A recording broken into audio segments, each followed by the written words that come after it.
Peace, health, and abundance. Today we have a double splenic projector talk with my man ORB Weaver, the Rose, the telluric talisman alchemist. We talk about the auric entity of conversation, unique auric field or energetic baby that gets formed between two people, deep exchange with others and conditioning, requiring you to lose a little of yourself to gain new insights and energy, compromised channels in human design mechanics, how precise insights often land better than long explanations, and people need far less information than we usually expect, how to manage social energy by having one-word boundaries, one-word answers like waiting or work, how to manage projections, family dynamics and detachment, and many other common and uncommon sense musings and mechanics. Enjoy this double splenic projector talk, and in the description below you can check out Rose's, ORB Weaver's amazing craftsman and artistry with tensor rings, with orgonite, with pendants you would not believe are from this world. It is truly wizardry. I mean, I'm a wizard, so I associate with wizards. Enjoy the podcast. Peace, health, and abundance.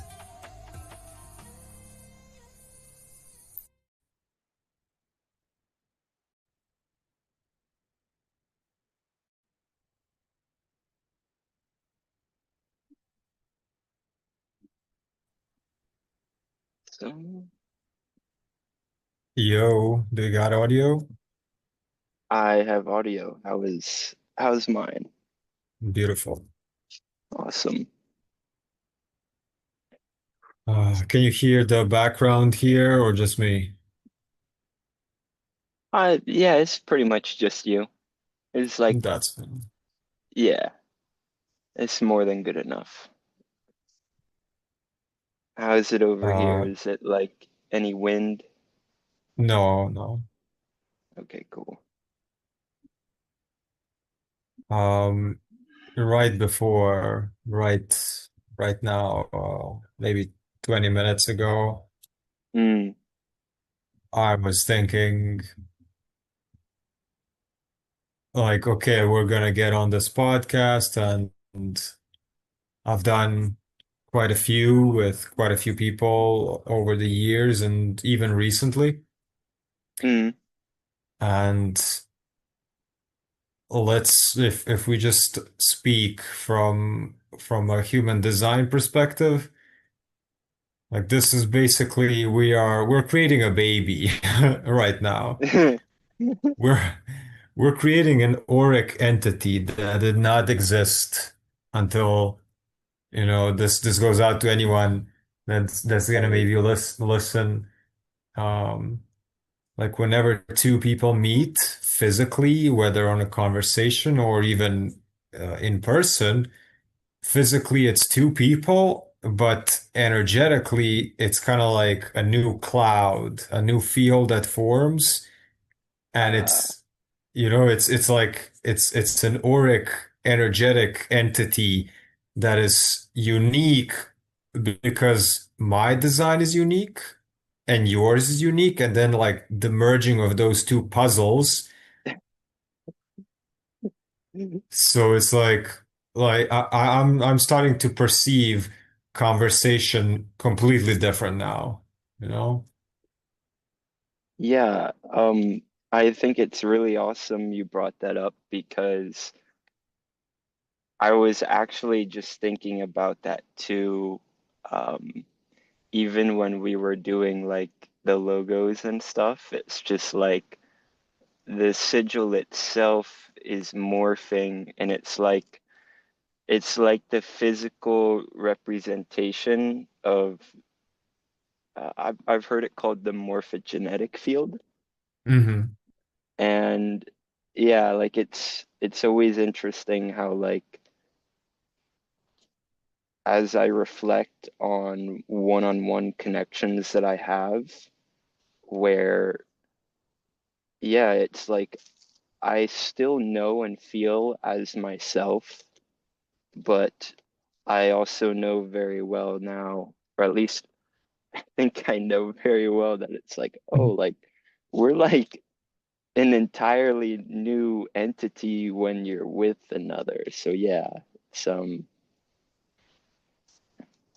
it's quite a bit, isn't it?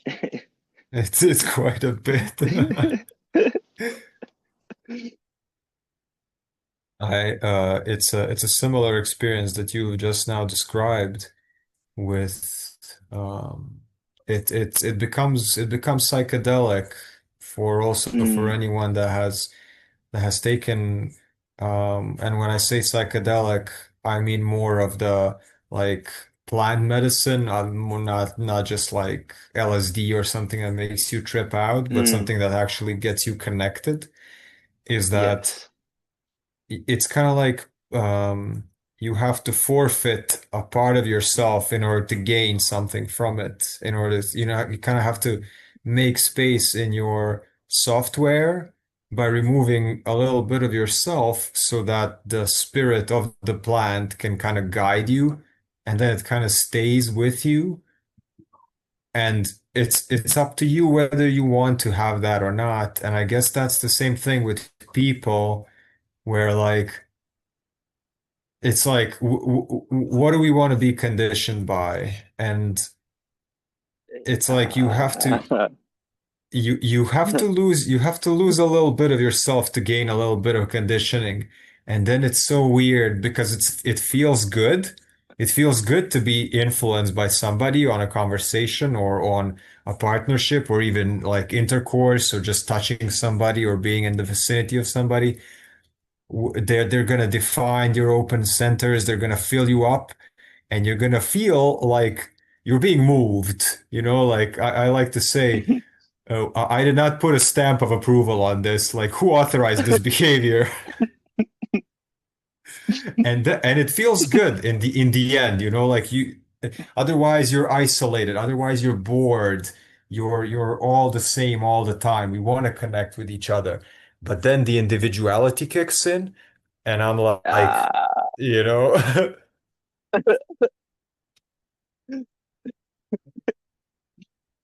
yeah. No, I got.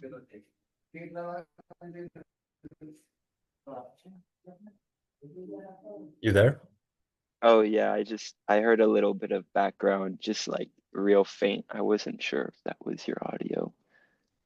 Uh-huh. Um, okay, so I have like two little things from there. Um, One, I guess I'll go on the most recent is that, yeah, that like urge for individuality again after, and it is such a paradox how we feel like all of the openness that we have in our design is like it's there, it's meant to like flavor other definition, other conditioning. But yeah, then at some point you're just like, okay, I want to go back to my cave. Um, Mm. and yeah, the give or take, it was reminding me too of I forget if it's I think they call it like a compromise channel in design, where it's just like it is one of like the first things that I was really focusing on as I was getting like when I was really starting to like dive into some of the knowledge of human design, because I Mm. just had like one friend at the time that I spoke with a lot, and that was always one thing that was it always stayed sharp in my mind when we were in conversation to like make sure to pay attention to like how he spoke and how I spoke to find the rhythm and so we're not interrupting each other. And yeah. Mm. When you speak about compromise, There was, I think it's, yeah, 4323, mind to throat. And it's Mm, kind of like the insight, the opinions coming down to get assimilated and to be expressed. And I have the top one, I have the 43, and my ex-girlfriend had the full channel 4323, you know? And mm, I'm usually open throat, but when I'm with her, she kind of defines that with that compromise channel with some other ones. We've been together 7 years, and from mm, those 7 years, I think maybe the last two of those seven or three of those seven, I discovered human design. And let's say we are in a conversation and I'm I'm getting some insights. You know, she's giving me the throat definition so I can kind of express it better. And I'm expressing it, and she's listening. She's kind of holding space. She was also a projector. mm, Um, and the moment, like all the time, while she is listening to me and just holding space, I can just channel and speak, and insights come, and I'm just verbalizing them, and it's amazing. And the second that she starts getting her own insights based on what I'm saying and stops listening to me, immediately I'm unable to speak in that instant second where she starts thinking and starts getting her own downloads. It's like I'm kicked into the corner. It's like you're irrelevant. mm, And I and only after uh, diving really deep into design and realizing what compromise channels were and what happens. And then I used to get we used to fight about this until I found out that it's just basic mechanics. You know, it's nothing personal. It's not like right. she's doing anything. She just starts thinking, and I'm like, "Hey, honey, did you just start thinking about what I'm saying and stop listening to what I'm saying?" And she's like, "Yeah." And I'm like, "Well, fuck. Now I don't know where I stop. Now, you know, like, it's yeah, it's basically, you know, it's hierarchy. It's she has hierarchy over insights. She had to really try not to think. I forced her to be Zen, you know, without ego mind, so I can do insights. Yeah, man, it's so trippy.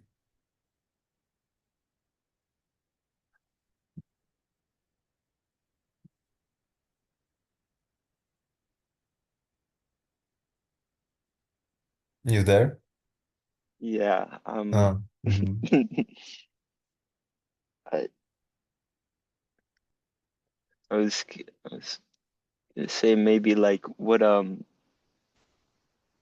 helped you like kind of figure out how to, I guess maybe like express a boundary in that dynamic, like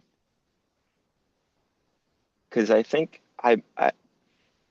I listened to a like a few minutes of one of your podcasts, not too far back, and I think there was like at one point like I was picking up on somebody where like you were like 75% done with saying what you wanted to say, Mm. and like they were in their mind and they were like boom, and you like I felt the pause hit you and I'm just like, oh.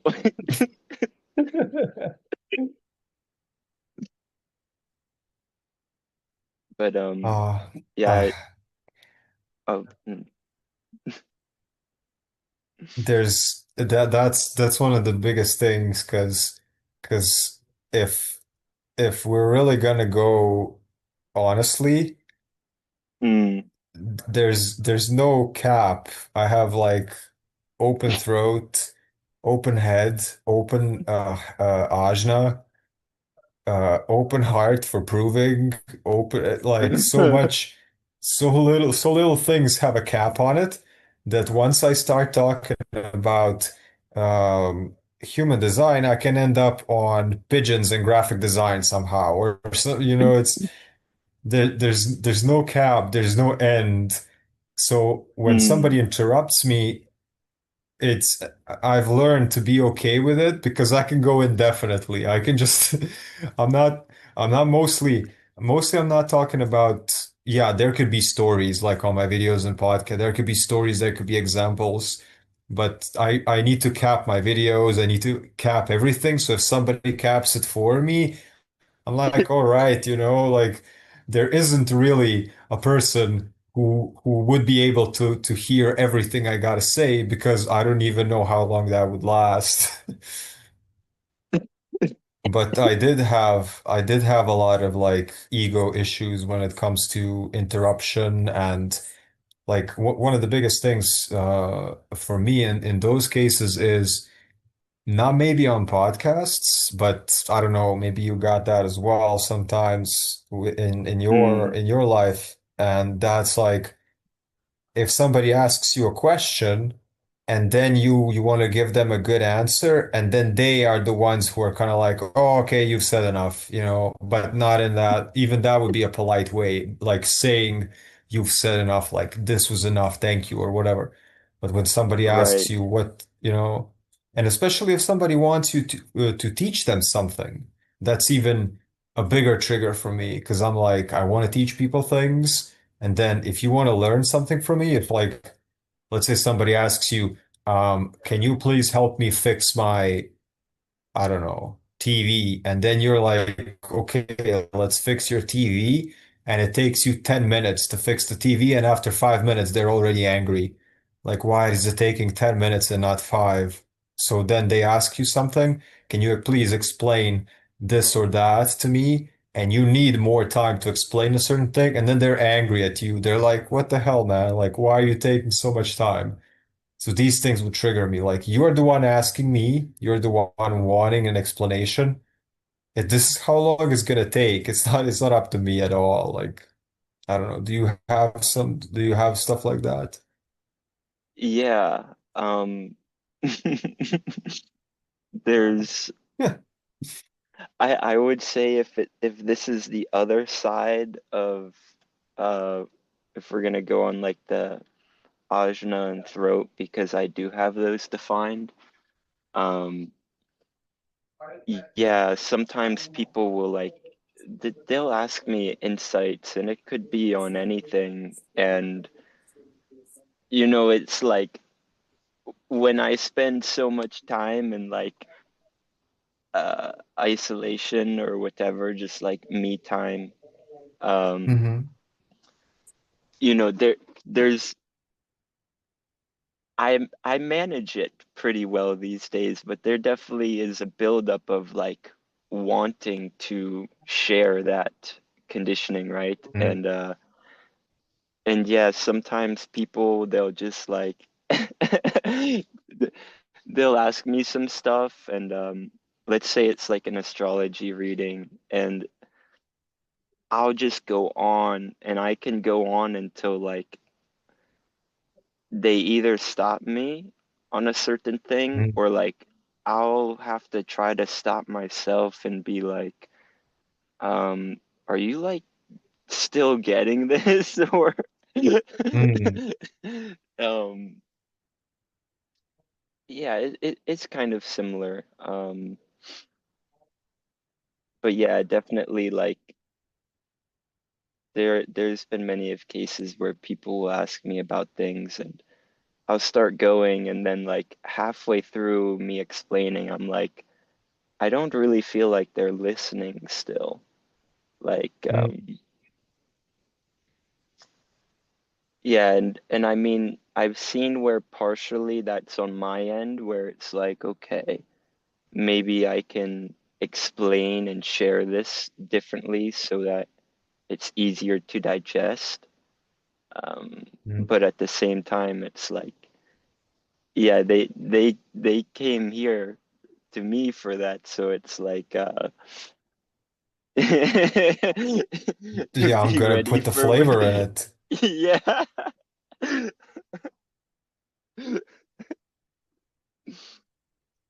Yeah, like you came for my spice. If you wanted universal flavor, go and ask ChatGPT, you know. Yeah, e- exactly right. Like you have Google.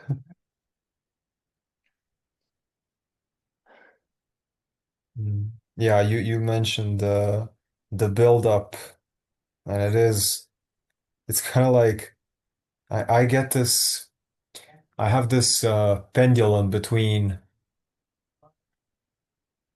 I Mm, don't really like if I don't present this knowledge, somebody will present it in a few years or even tomorrow, or it doesn't matter. It's universal knowledge coming through me, through my language, but it's the ether. Like someone else is gonna pick up the same, like a lot of us are picking up the same hmm. things right now anyway.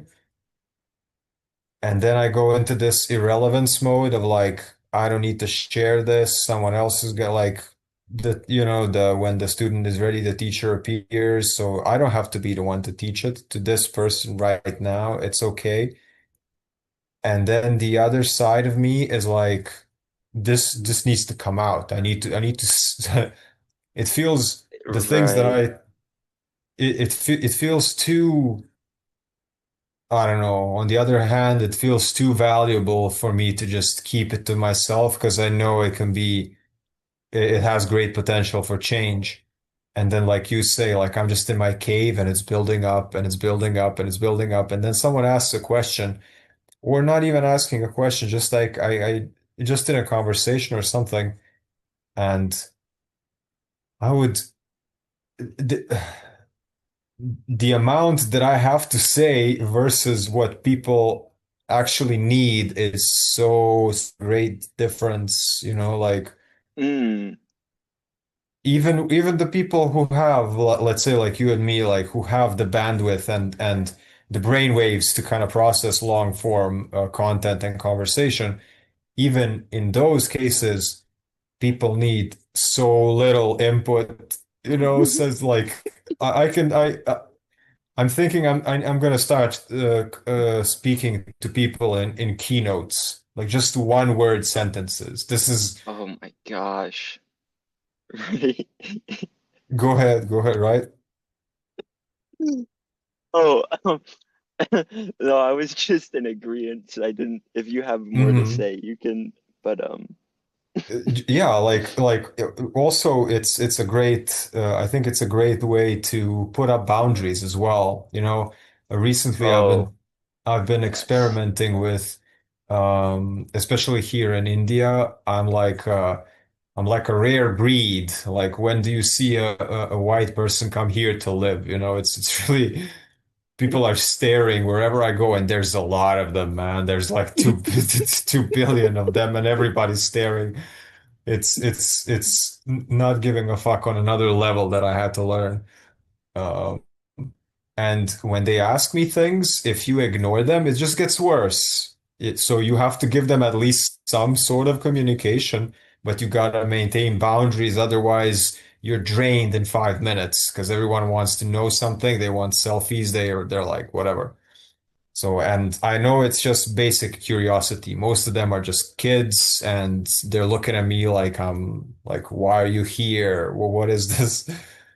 So I've learned to just speak in one word, like giving people something so they feel that you are interacting with them, that you're not just dismissing them. And I really don't want to dismiss anyone, especially on the grounds of like uh me believing that I'm privileged or something, or like you're beneath me, so I'm not gonna talk to you. It's not about that. It's just basic energy expenditure mechanics that I cannot maintain so many little contacts in 5 minutes.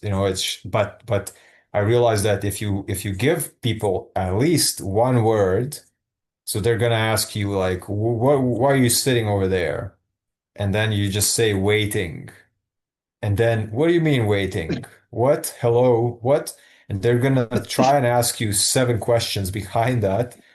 But if you give them one word, it kind of constitutes as a conversation and acknowledgement. but then you kind of go and seem busy, you look away, or what are you doing here? And you say work. Work? What do you mean work? Whatever, whatever. But no, and then other situations, if you just ignore them completely and not give them at least one word, then it gets worse. Then it's like, when you push somebody away, they're gonna try harder. So you give them at least something. So it's like, you know, and that's good for boundaries. But then for explanations, it's like I've always had this notion of all my knowledge, all my wisdom, all my, let's say, projector vision or Mm. conditioning, then I need to package it all into one big thing and give it to one person. And then that one person is going to digest the whole, what, like, biography or the whole journal or something.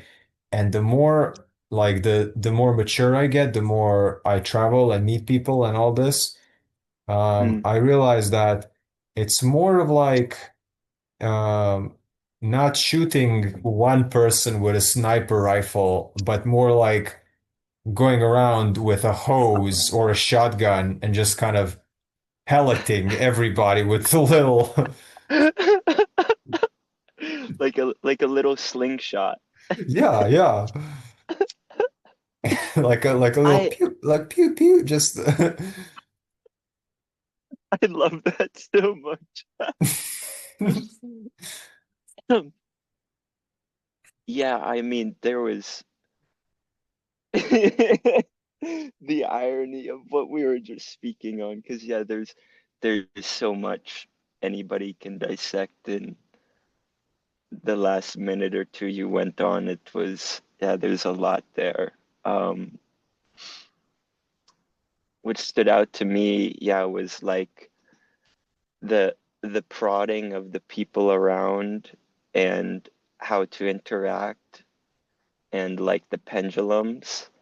Um, yeah, I guess like I've noticed very similar things too recently where um maybe when I do like a little astrology reading or maybe when I was working at this job not too long ago, um I realize I don't have to like say it was like a client, like I don't really have to like and this was like a lot of my undefined ego, um and some other things where like I thought I had to like prove so much by like Mm, giving them all this information, and like that's how I would do things like about a year ago. And then it's like I've noticed like the past handful that I've done here where like I almost like I almost barely say much, it's just like touch on a few key things. mm, And it's interesting because I'll check in with these people um maybe like a few months later, and I'll be like, mhm, like how was that? Because like internally I'm trying some new things, and I'm like, I don't know if I gave you enough, or like how did mhm. the value feel? And they're like, oh yeah, it was a great, like amazing, blah blah blah. And I'm like, wow, like I really don't Yeah. gotta do it like that. um Mhm. and same thing with like when I was at my last job, there was like I would have, like, let's say management would come and try to talk to me about things, and like they were always on my ass about something. Um, so like I found like a really great way.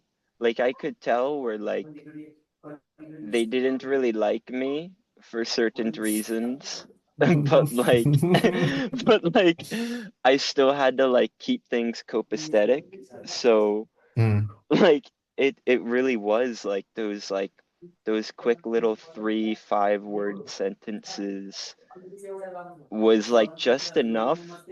Because if I said like one word or nothing or just a facial expression, it came and bit me in the ass like a few hours Hmm. later.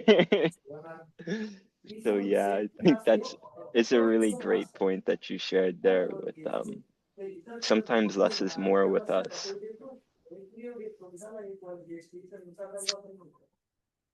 Oh, what like where? Let's yeah. So let's say in those situations where y- yeah. So let's start like you said with the readings.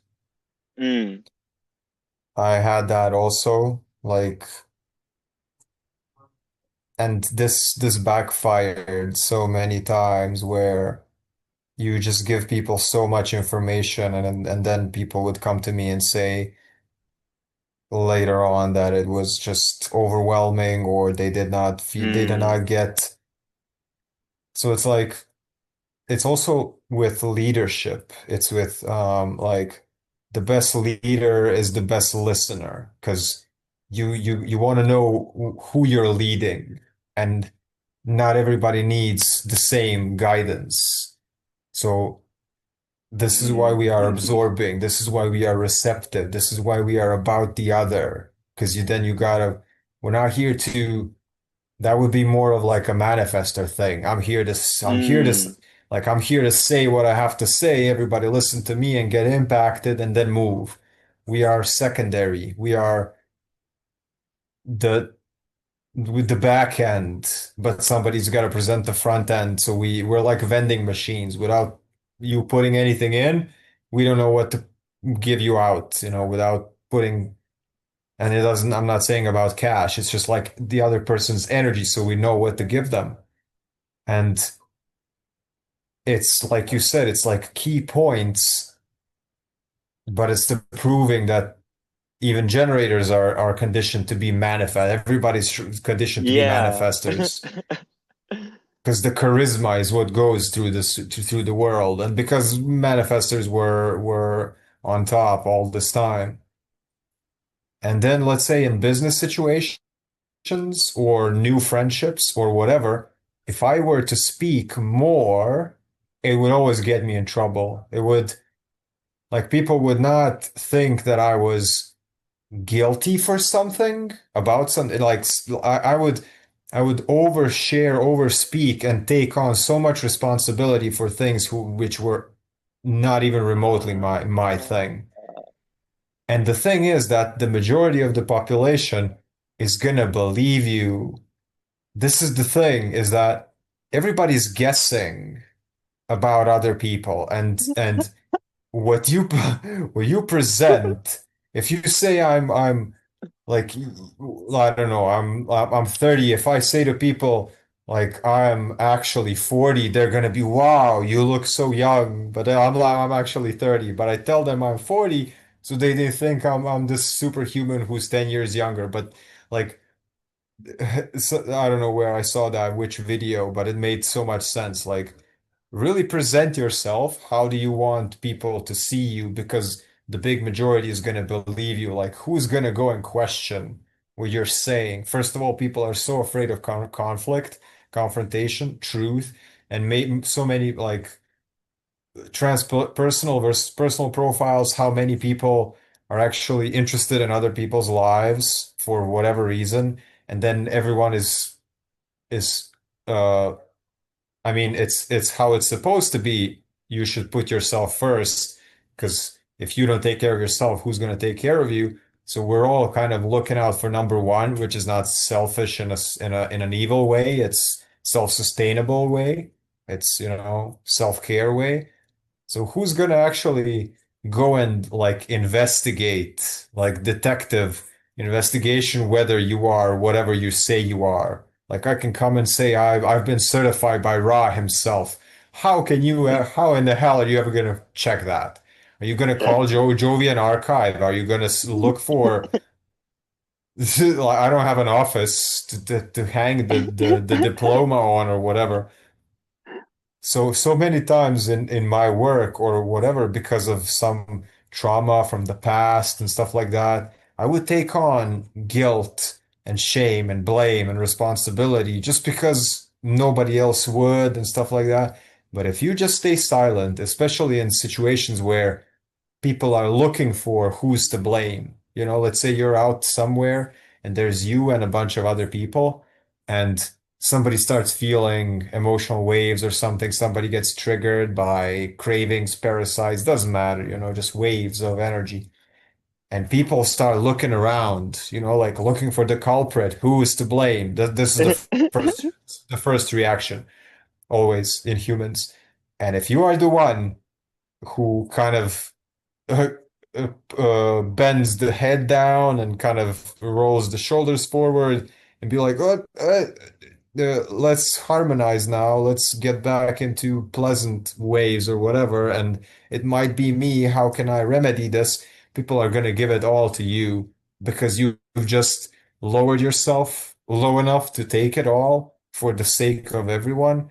But if you just played stupid, and also looked around for the culprit, everyone just dismisses you like also one of the people who is looking for the villain, who's not the villain.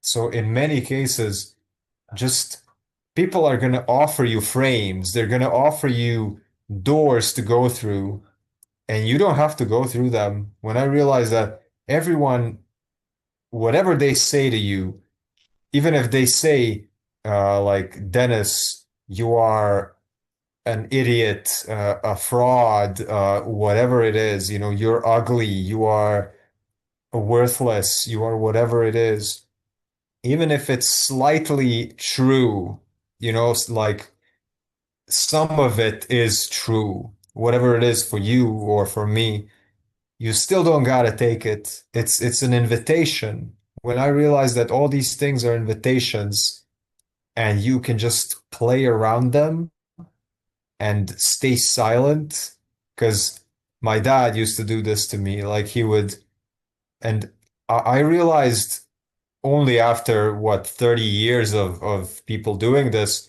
is that people are guessing. People don't know things about you. People are guessing. They're throwing things hoping, like Louis C.K. says.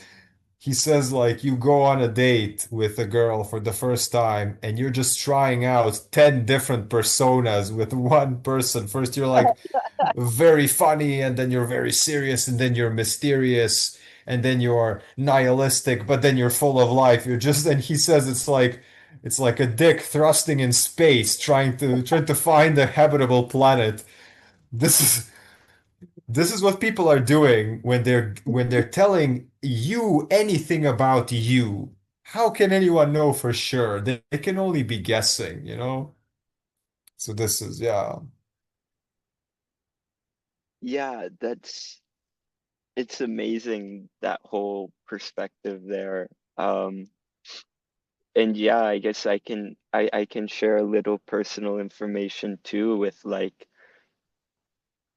I've been staying at home with my father for like the past year or two again. And Mm.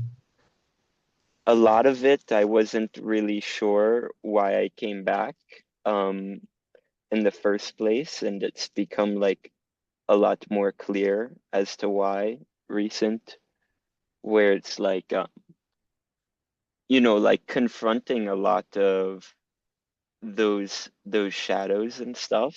Mm. And yeah, like he could use me as like a scapegoat for quite a few things, like whether why he feels a certain way, Mm. or maybe something in his business. And yeah, he'll offer me that frame. And if I just sit there and I don't respond, like I don't react initially, and I just let that information in my field kind of sit for a little bit, it's very easy to then like see the clarity where like our fields are merging, and Mm. where I can see like, oh, like if I just sit here for maybe just 20, 30 seconds, Yeah. like that energy, I no longer feel that identity that was projected onto me. Because I know that that is, I know that that's a projection field, and I don't have to take that on. And like, then I can respond, with a little bit more clarity, a little bit more um, discipline with my stance in the Mm. matter. And I've noticed, like, in being able to just sit in that silence, even if it's a quick silence, there's so much clarity. Um, and I'll even see it in him, in his response too, where it's like, in the past I would blow up, I'm very fire. Mhm. Like I think like in Astro, like I have a Virgo rising, but like seven of my nine planets or like eight of my nine planets are all in fire and air. Mhm. And and before like I would just go bam and then he would blow up. But now that like I've taken a more reserved approach Mhm. and instead of being like a firework, it's like now I'm like, okay, now I'm just like lava. Yeah. And you touch something and it burns, but like I'm just gonna stay and rest there. And like you'll realize you burned yourself and now you can be like, Mhm. oh, that hurts. I'm gonna step back from that for This is exactly what I meant when you just said that you can see clarity in him. mm, This is the guessing that I spoke about. It's like mm. he- if it's like if it goes, it goes. But if it doesn't, then it's like ah. And then this is, I believe, why friendships fall apart, why we grow apart with partners in relationships, why we cannot be around our parents anymore, or they cannot withstand, is that you've been walking through the same door your whole life, but now you come home, they open the door, and you're just looking at it, and they're looking at it, and like, why are you not going through this door anymore, you know? And then they gotta look at the door, and then they gotta look at the hand that's opening the door, and then they look at themselves, and then it's chaos. And it's entirely not personal too, Hmm. which was definitely a big one for me too, where it's like these are energy mechanics of the individual and learning like as we go through life, our path, wherever we're at with it, it's like, yeah, like I used to take so much of this stuff personally, and it's like, no, like this is like me bringing in and learning and processing certain levels of awareness, and same with the others that I interact with. And it's like these these crossings these crossings of paths, like when that detachment falls or whatever connection was there, whether it was like it's always for a good thing, but like uh for my lack of better terminology, like if it's like a poorly attachment kind of relationship or like a more positive one, it's like yeah, like when the relationship falls or when that field separates, it's like it doesn't mean it's a bad thing. Yeah. Yeah.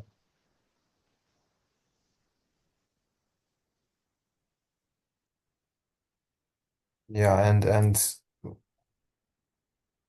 like if we always take things like let's say there are instances where you go into somebody's vibe because they cannot go into yours. So you're kind of you go and play in that field Mhm. to you kind of like you say take on maybe there's take it personally, become the scapegoat because it helps a little bit or it soothes the situation. Yeah, but in like long term to quote unquote leave somebody hanging or to leave Mm. like leave somebody to kind of swim in there in that filth and in those waters ultimately is better for both of us, for you and for them. Yes. Otherwise, it's just enabling, and this is something that, and then for let's say for me, it's that feeling that silence was I had to go through so much guilt conditioning to be able to let somebody sit in that silence where I don't go through that frame that they want me to be. And to look at them and the cognitive dissonance that it gives them, and then the realization that it's their fault, and or they even project even harder, and then fangs come out and words come out and energy comes out. And if you just don't take any of it, I used to guilt trip myself that like, am I even, am I loving? Am I an emotionally available being for being so detached? But this level of detachment is ultimately love if it gives the other person, if it teaches them growth, right? Mm. But This it was so hard for me to get through this guilt, to do that to somebody, even though it's better for both of us. this reminds me of the saying like you you can bring a horse to water, but you can't make him drink. Yeah. Hmm. And yeah, it's like sometimes you are the cowboy and sometimes you're the horse. But like, like you go to that pond and it's like, yeah, if the horse is being stubborn, you can sit there for a while, but like maybe you can't drink from that same pond that the horse can. So, eventually, like if you're at the brink of starvation and that horse still isn't drinking, you it's best to leave and then almost like hope that another cowboy comes passing by and is ready to take that horse along or whatever, like yeah, and it's like at some point that's what was that concept, I guess, is kind of what helps me not feel guilty because it's just like, yeah, like it's not personal. Like we go on certain journeys with others and they last precisely as long as they need to. Mm.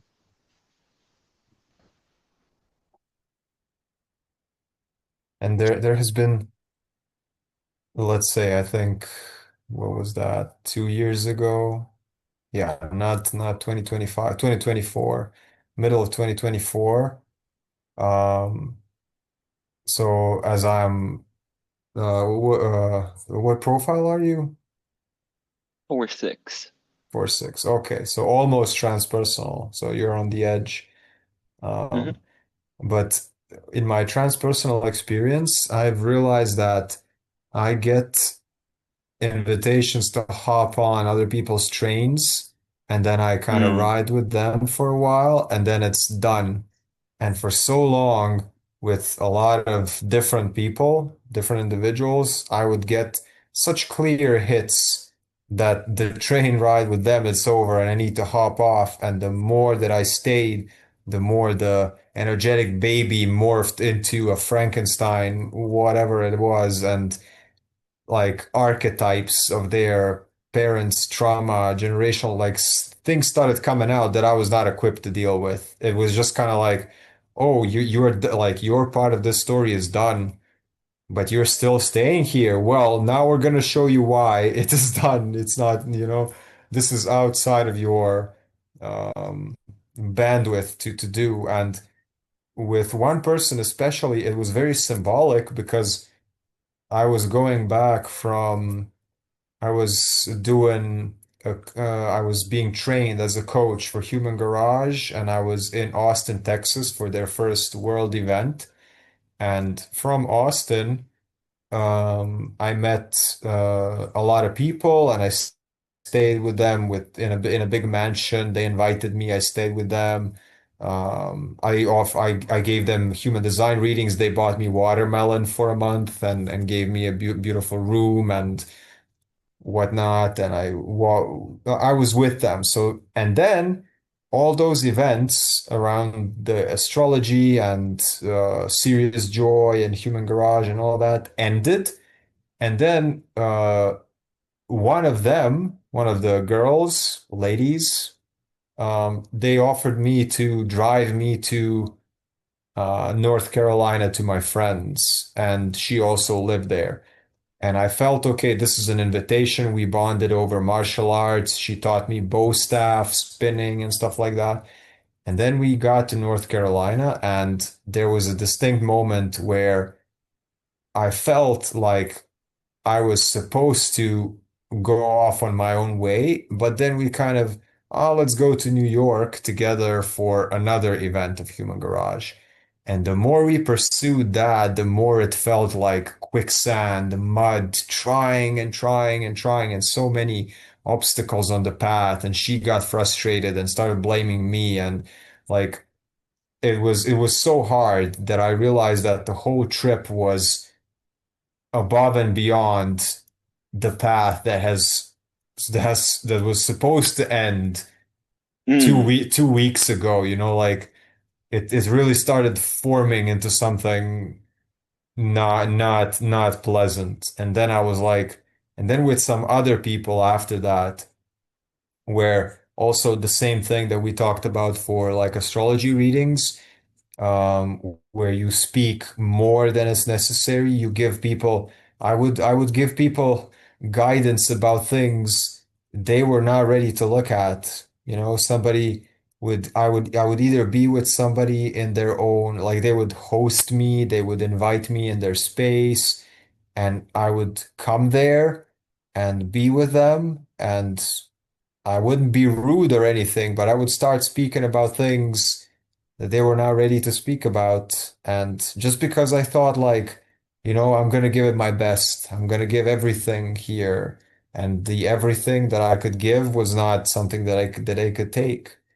And then I would get exiled, then they would shun me. Then, like I said, it would morph into something that's way, way above and beyond. So this is something that I've stopped doing now. I can recognize an invitation when I'm recognized, and then Mm. clearly not take it personally when it fizzles out, when it's done, There's other people, so I think about it like this. There's other people who where I need to go. If you've read The Alchemist book by Mm. Paulo, yeah, so there's other people in other parts of the world that are inviting me, whether I know it or not. And um, also for that like for me energetically, it's not gonna end well if I continue being here. And that person, like I said, maybe is missing out on the other cowboy who would ride it better. Mhm. Right. Yeah, no, and and I guess I can relate to that by like, because I know you're like you have a lot of, you're like majority individual circuitry, right? Hmm. Um, I'm like, I think I'm like 60%, 30% individual and like collective. Hmm. Um, but like I do have like that fourth line, and it is very interesting. Like let's say I like talk about like copper and doing like tensor. Like Hmm. I'll have people who will want me to like um, maybe work on projects or like collaborate a little bit with in that field, and having like I'm so grateful to have this knowledge at my feet about design because it's like a reassurance, like little playbook on Hmm. what my spleen is telling me, like the intuition. And it's like I'll feel a yes to an invitation, but then I'll also feel a sense of hesitation. And in meditation, I can look at that hesitation and I can be like, oh, like, okay, there's a certain level where like I can work with these people and maybe we can do a project together or whatever. But then it's like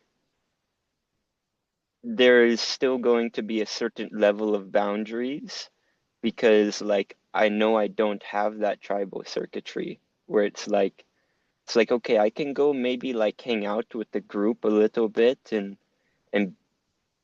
work as an individual in that field, and we're impacting on a collective scale and individual scale and tribal as well, but like um to maybe like move in and like be in a small group, a small tribe with those people or whatever, like I know that that's not a correct invitation for me because it's like it becomes too chaotic for what my blueprint is here to express. Um, so yeah, it's like, I saw somewhere that we as projectors, it's really hard for us to come into a group, a tribe that someone else is leading, because yeah.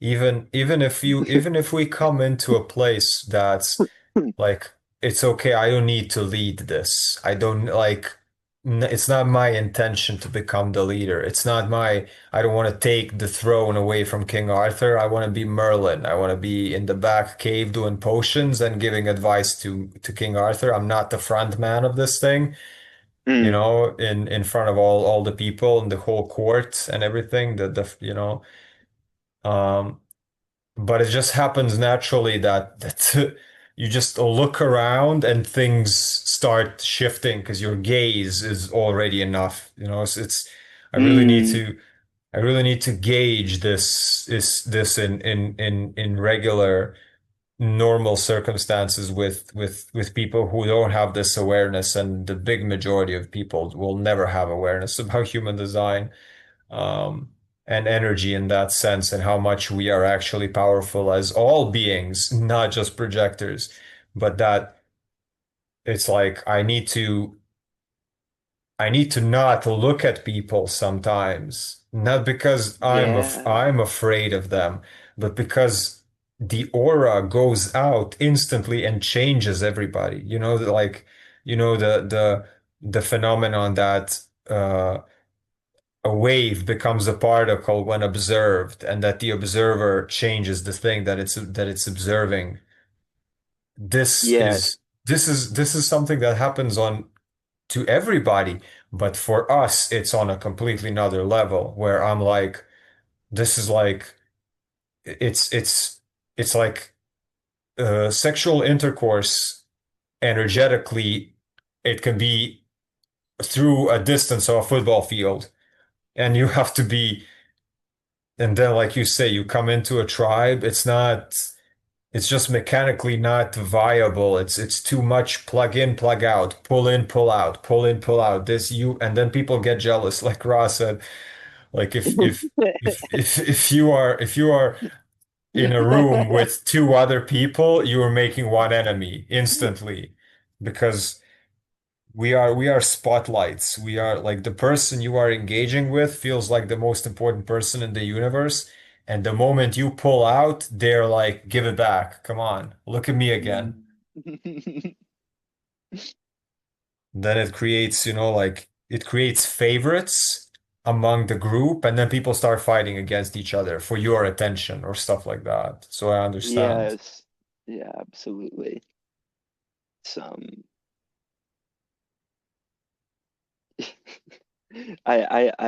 I love that you brought that up because I've out of all of the stuff I've listened to with like raw speaking, that's probably been like one of the main things that really hit home where it's just like, yeah, it really is like energetic, you know.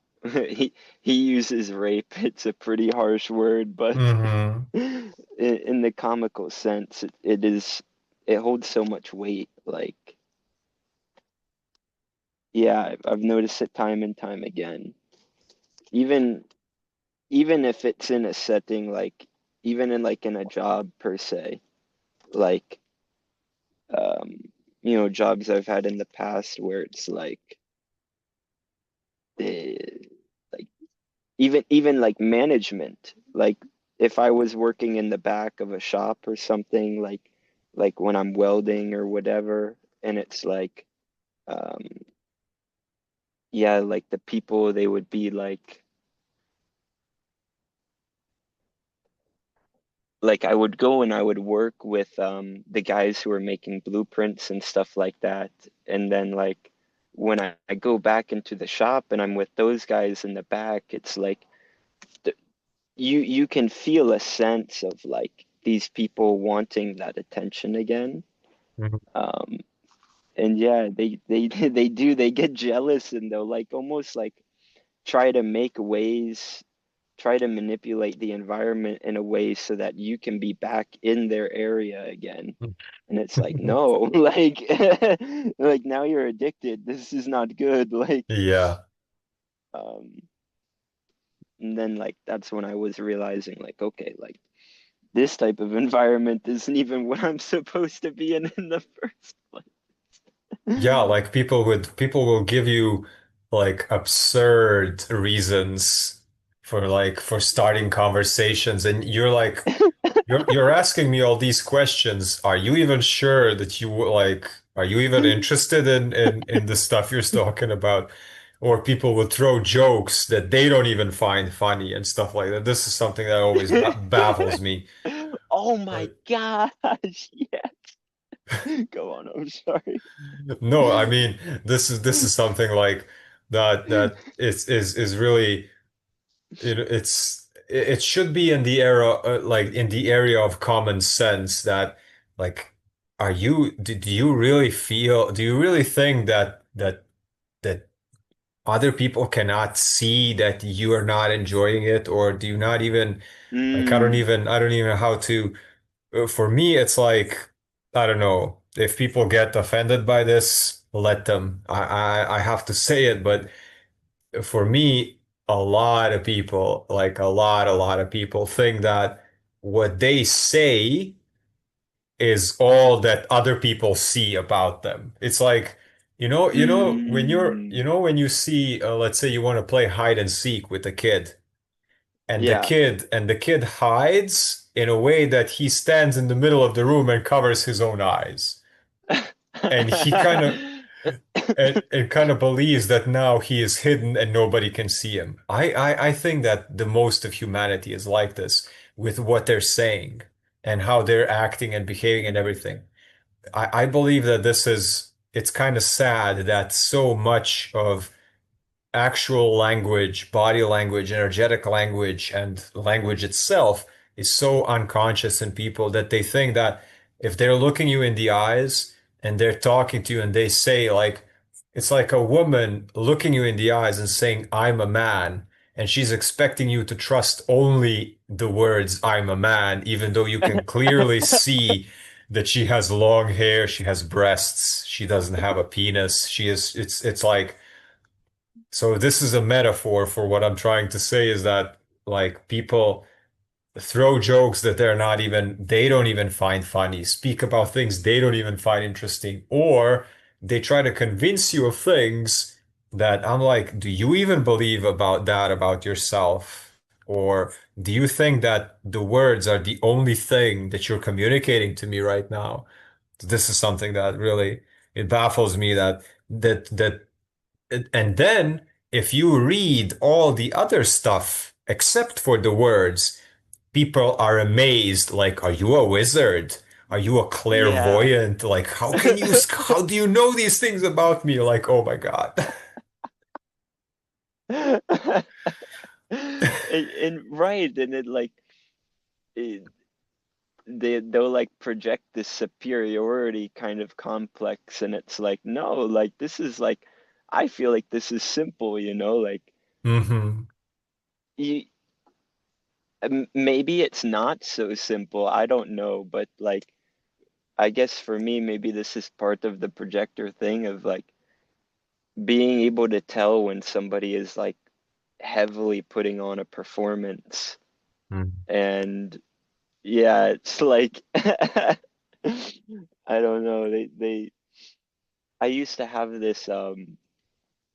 this coworker, and like he would he would get like very bent out of shape with me because I was very new to the place, and but like I was very quick to like catch up on the Hmm. system Hmm. and do things the right way. And it's like not because I wanted to be some like, you know, kiss ass like guy in the workplace and Hmm. wanted a raise or anything. Like I just want to do what I'm supposed to do so that I don't get in trouble, and like I could go do the things I want to do with my time invested there. And you're very And efficient and quick to learn. And right. And this guy had been there for like 2 or 3 years at the time. And I would say like within 6 months, I was probably like doubling his efficiency. mm, So he would put on, I used to say like he'd put on a play where like anything that he could go to like management about and be like talk badly about me, like even if it was very slight, like in a mhm. sleight of hand type of way, or like make it seem like he was doing some very special activities. Like I wouldn't say anything, and I almost didn't notice it for the beginning.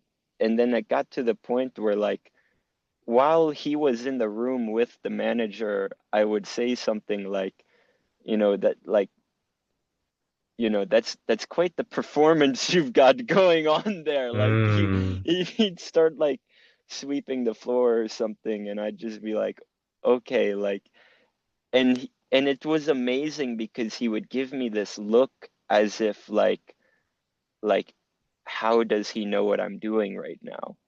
And I'm just like I'm like I'm like, is this not easy to see for everybody?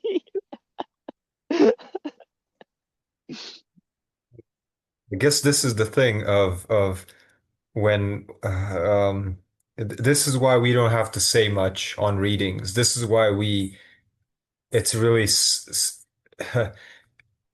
because it comes so naturally. I think it's a projector thing because Yeah, we can sense reality before it's material, and this is not common.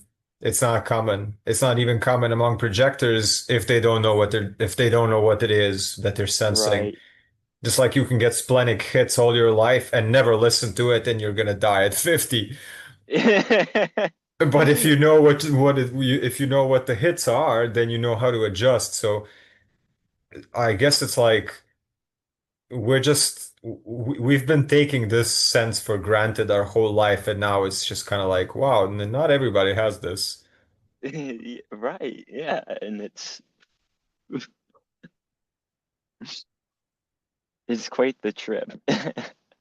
Yeah, and like when you just said that there are some things which are so like ridiculously obvious, and yeah, the look that people sometimes give you, like the baffled look, like how does he know?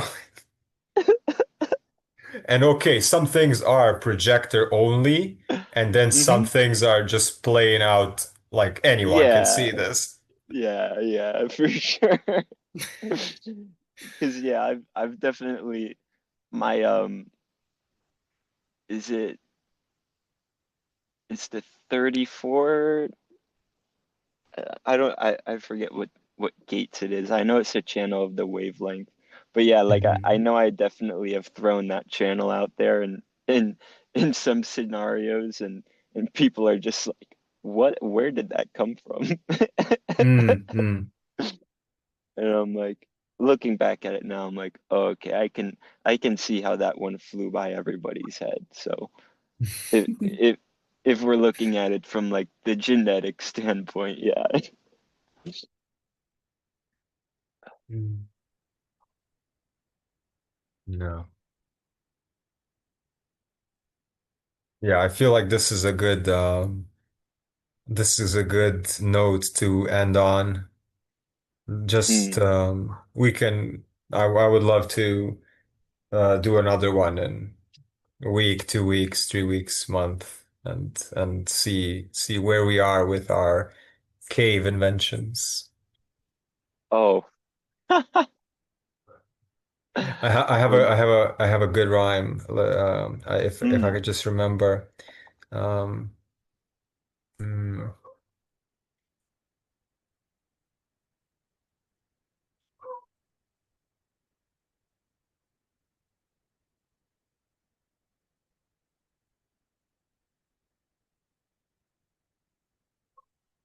no, I can't remember. It was something along the lines of, oh yeah, okay, so trust your intentions. Cave scientists have the best inventions. Go slow, stay in flow. In time, things will grow and an invitation will come. Yeah, something like that. Or a Mm. projector. I like that. We can build off of that in the cave. Hmm.